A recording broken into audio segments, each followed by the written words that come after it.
How about them Dawgs? Georgia ends up pulling it off against Texas in an instant classic. Again, Georgia in one of the most entertaining and one of the best SEC championship games to ever be played. The first SEC championship to go into overtime.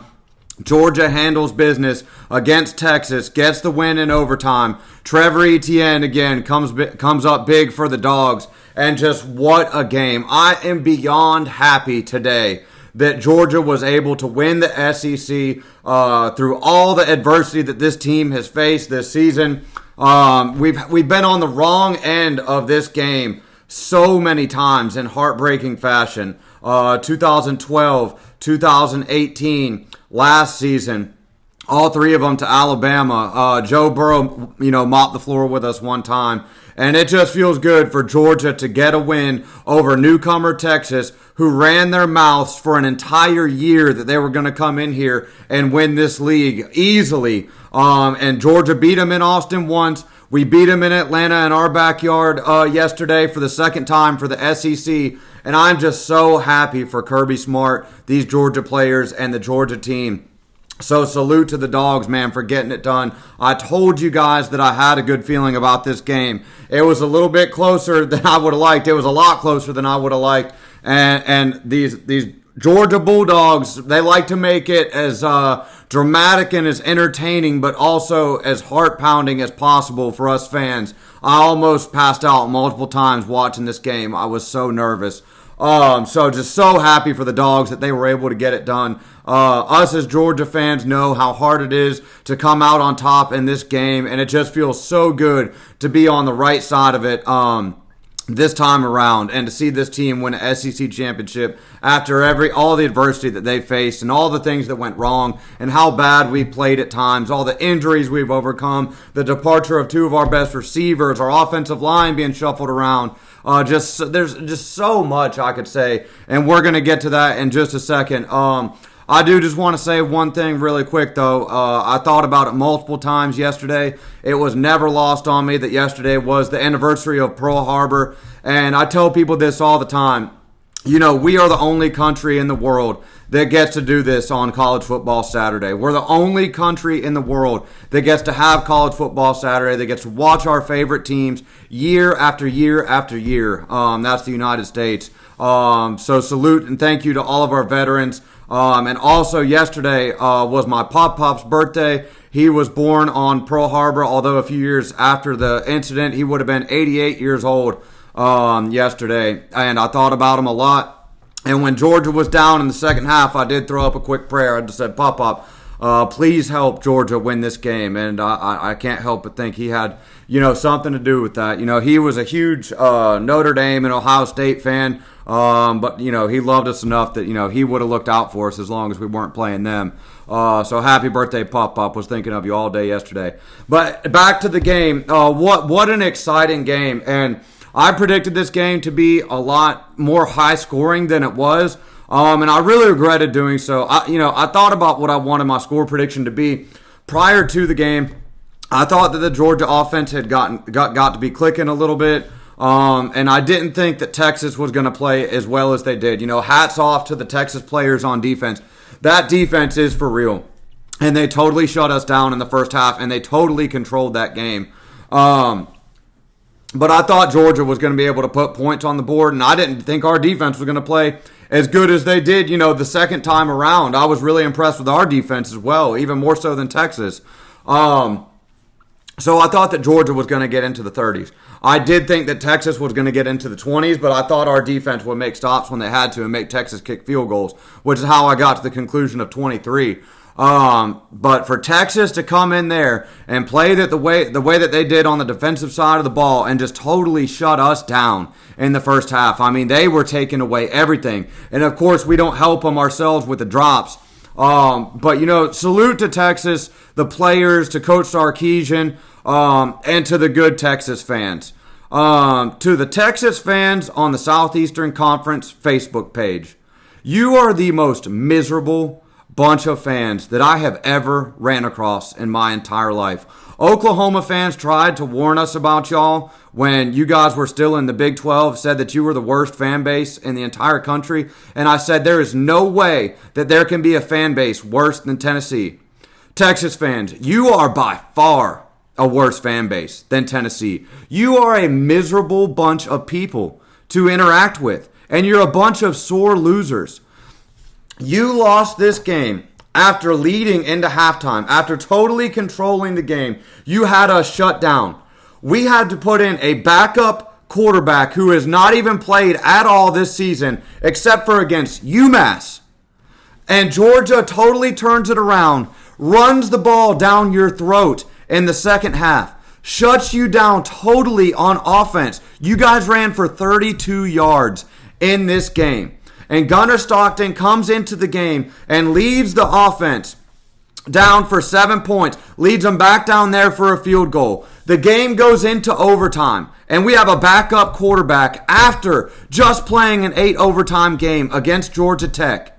Gunnar Stockton gets knocked out at the 1 yard line. Helmet flies off. That was a targeting call based off what they called in the Georgia-Texas game previously in the year. But Gunnar Stockton has to take a play off. Carson Beck comes back into the game with a broken arm and hands it off right down the middle. And we run right down the middle through the teeth of your defense for a 4-yard gain into the end zone to win that game and shut y'all the hell up. Y'all have ran y'all's mouth for an entire year about how you were going to come in and win this league. You have been miserable to deal with all over the internet the entire season, bragging about how good you are nonstop. And then we beat you at home by 15 points. You continue to run your mouth all the way to this game, or run your mouth the entire way through the game.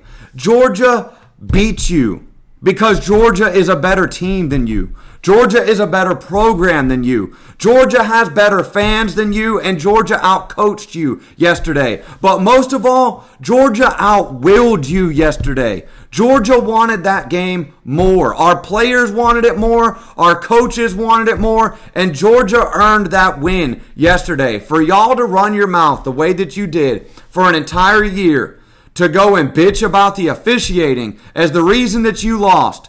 You lost because you kicked field goals instead of scoring touchdowns is the reason that you lost. And Georgia outrushed you. And Georgia won the turnover battle. That's why you lost. You didn't lose because of the officials. You were in total control of that game. And you lost it to a backup quarterback because Georgia wanted it more. And they beat you. Period. But you can't say good game. You can't congratulate us. All you can talk about is the officials and cry. And it's bullshit. Y'all are a miserable bunch of fans. Y'all have taken the number 1 spot in the SEC for worst fan base. Tennessee, congratulations. You're back to number 2. First time in forever.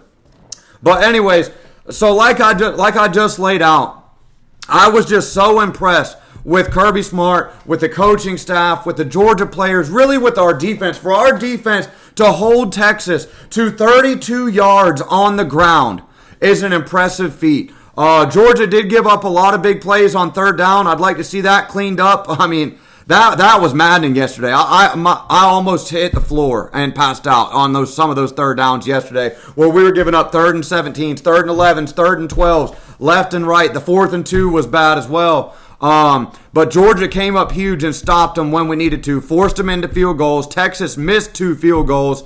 So just hats off to the Georgia defense and the way that they played. I was proud of them. They showed up big time and time again. And you know they've got to be tired. After being on the field for 22 minutes in the first half, going into 8 overtimes against Georgia Tech, for that Georgia defense to be able to hold Texas to 32 yards on the ground, man, just hats off to those guys. But then for Carson Beck to go down and for Gunnar Stockton to come in, in this game under this amount of pressure, and lead the Georgia team from behind, go right down the field and put 7 points on the board, man. He gave us a spark that we needed. He used his mobility. The receivers, for whatever reason, decided to catch the ball once he came into the game. And man, I cannot say enough of how big time that was from Gunnar Stockton for him to come in there in that situation and lead Georgia to that victory. after never playing at all this season except in mop-up duty against UMass. Did he even get in a game against Tennessee Tech? I can't remember. It was so long ago now. But just huge from Gunnar Stockton. And right when I said, I think it was last week, that he wasn't going to get in this season. You know, Carson Beck goes down to injury. We wish the best for Carson Beck. Carson Beck, man, has given everything to the University of Georgia for 6 seasons. I hope that he can get well and play in the playoff. You know, if he can't, I feel a lot better about Gunnar Stockton now. Who else came up big? Trevor Etienne, again with 2 touchdowns on the ground for the Dogs. The whole reason he said that he came to Georgia was to play in December, was to play in an SEC championship, was to play in the playoff and have a chance for a national championship. And this team still has everything in front of them. For Kirby Smart, the call of the game was Kirby Smart on his own 29-yard line to go for it on that fake punt and to trust Drew Bobo and Arian Smith to get around the edge for that first down. I'm so happy that Kirby Smart, had the balls, 1, to call that in that situation. For 2, that makes up for the bad one with Justin Fields in 2018 a little bit. I'm just so happy for these guys, man. In typical Georgia fashion for the 2024 team, it was a hard game to watch. My blood pressure was through the roof. I'm very emotional and worked up about these games. Like, man, I lost it. Like, mentally lost it and was having a fit multiple times in this game. I love them so much. I want them to win so bad. I love the SEC championship game so much. Like, my emotions, they just come out. And it just means so much to me, man. And to see that Georgia team be down and be able to come back with a backup quarterback and just keep battling and keep fighting the whole way through, I was just so happy for the team. And now that I had time to sleep on it and it's the next day, I'm just so happy for the team and for Coach Smart that they were able to win a 3rd SEC championship under Coach Smart, and that this senior class gets to go out with 2 SEC championships and 2 national championships. I'm so happy for those guys, man.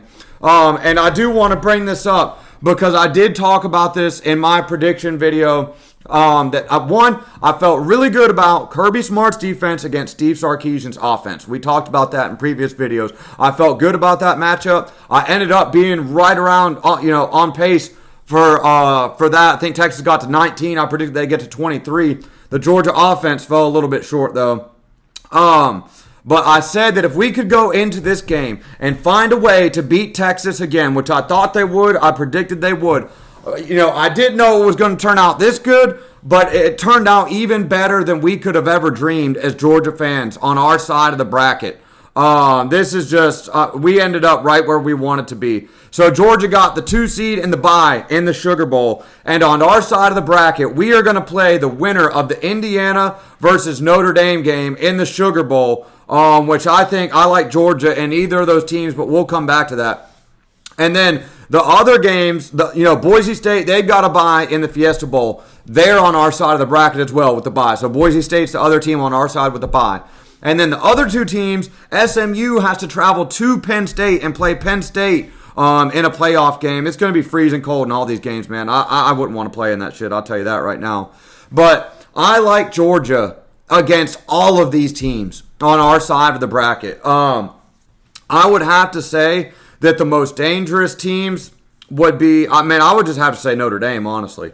Penn State put up a good fight yesterday against Oregon, but I'm not a Penn State believer. I think Kirby Smart will be able to shut Penn State down.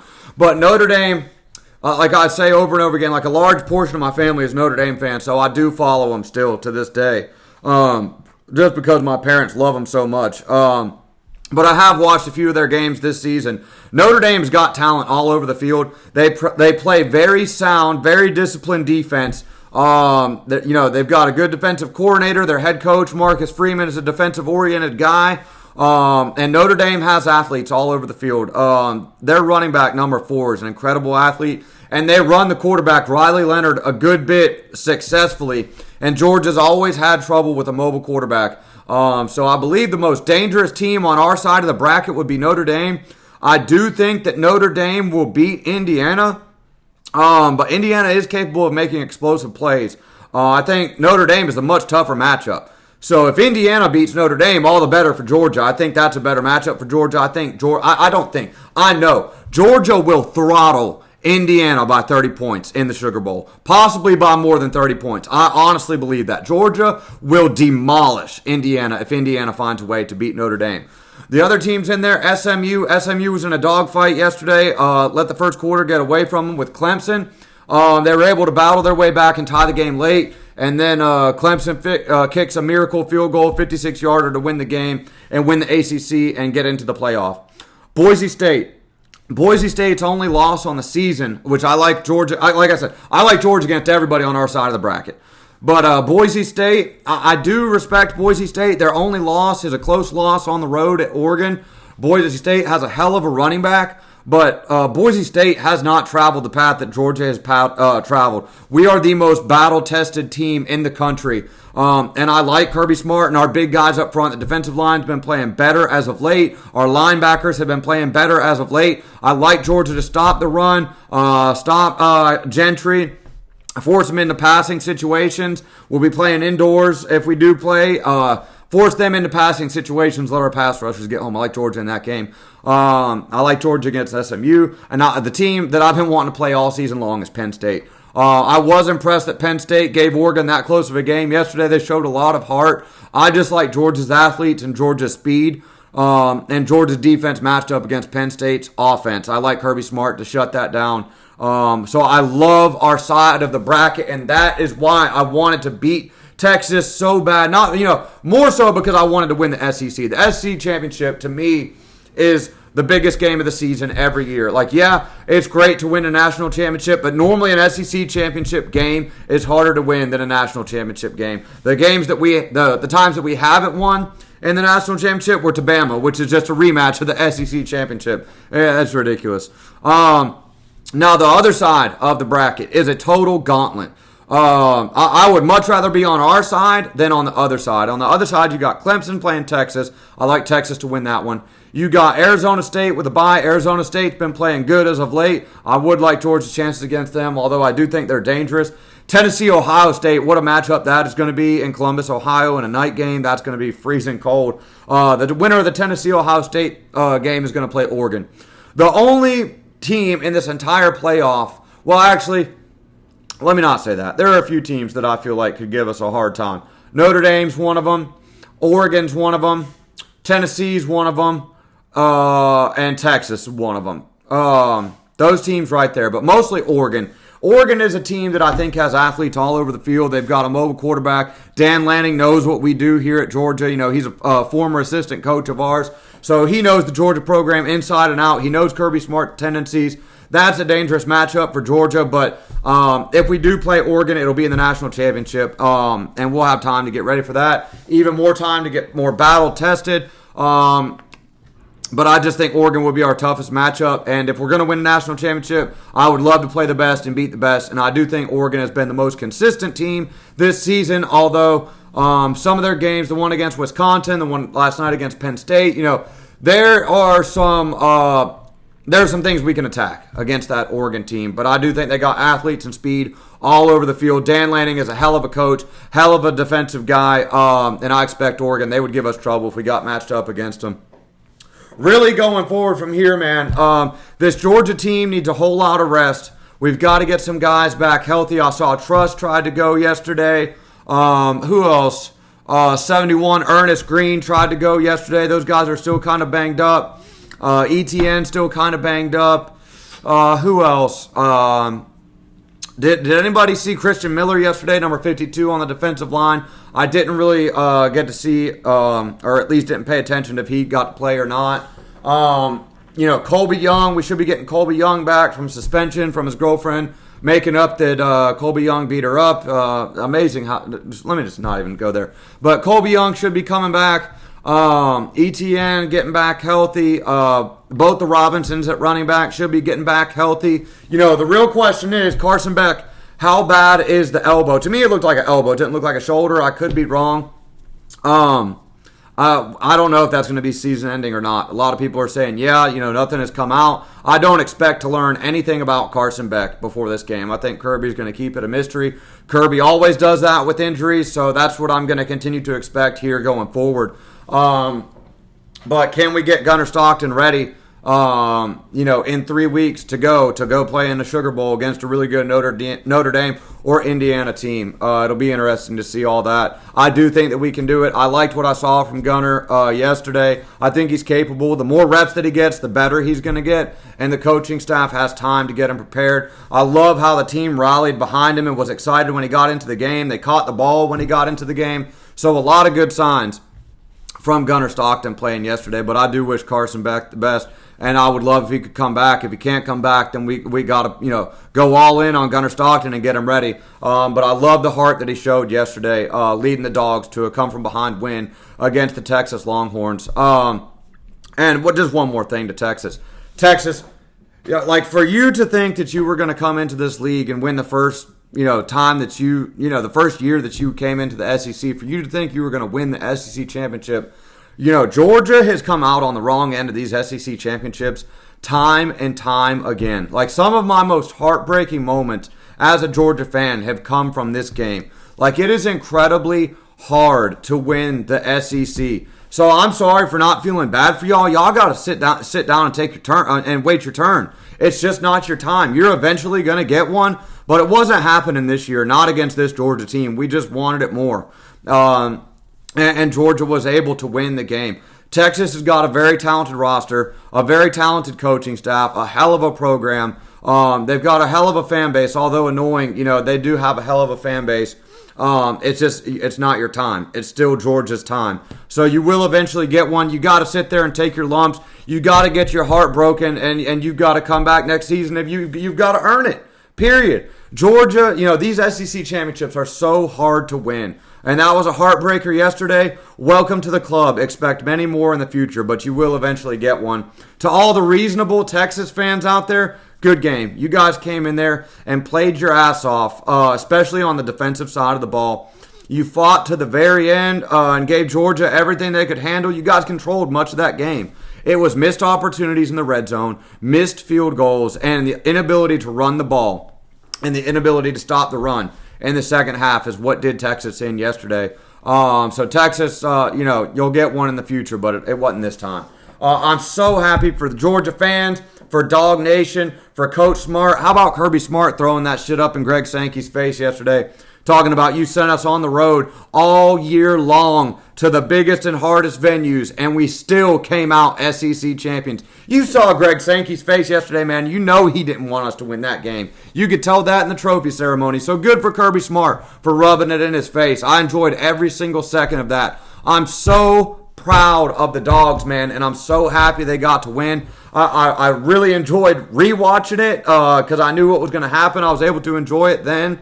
I'm enjoying it now, and I told you guys if we won that game, we sit in a really good spot going forward in the college football playoff. I do like Georgia to get all the way to the national championship on this side of the bracket, and that's even with Gunnar Stockton. I just think we got the defense, the team to do it, and Kirby Smart said after the game, these are the never say die Dogs. They just will not give up. They will not go away. They will not quit. They will not be denied. They are going to fight with everything they have, and they're going to keep coming and keep coming and keep coming until the clock says 0, 0, 0. So us as Georgia fans, if we do get to make it to games, if we make it to the national championship, I'm going. If we make it to the national title game, I am going to that game. But if you are able to get into the games, man, get behind this team. Be as loud and as proud as humanly possible. Let's get these never say die Dogs all the way and get them a national championship. Send these seniors out the right way. I'm going to hop over to Facebook and do a video over there. Hope you guys enjoy your Sunday. What a game. Dog Nation. UGA is SEC champions again 2024, and I couldn't be happier about it. Everybody have a good Sunday. Go Dogs.